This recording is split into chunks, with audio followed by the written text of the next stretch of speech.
The history of the motorcycle begins in the second half of the 19th century. Motorcycles are descended from the safety bicycle, a bicycle with front and rear wheels of the same size and a pedal crank mechanism to drive the rear wheel. Despite some early landmarks in its development, the motorcycle lacks a rigid pedigree that can be traced back to a single idea or machine.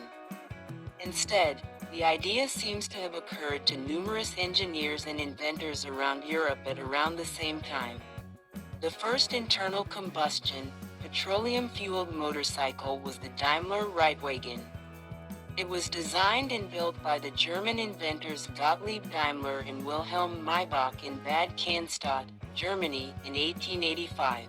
During the First World War, motorbike production was greatly ramped up for the war effort to supply effective communications with frontline troops.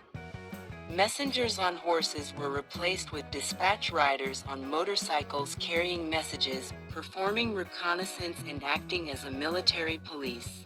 American company Harley-Davidson was devoting over 50% of its factory output toward military contract by the end of the war. The British company Triumph Motorcycles sold more than 30,000 of its Triumph Type H model to Allied forces during the war. By the late 1920s or early 1930s, DKW in Germany took over as the largest manufacturer. In the 21st century, the motorcycle industry is mainly dominated by Indian and Japanese motorcycle companies. These amazing vintage photos were found by Steve Gibbon that show people with their motorcycles from between 1900s and 1950s.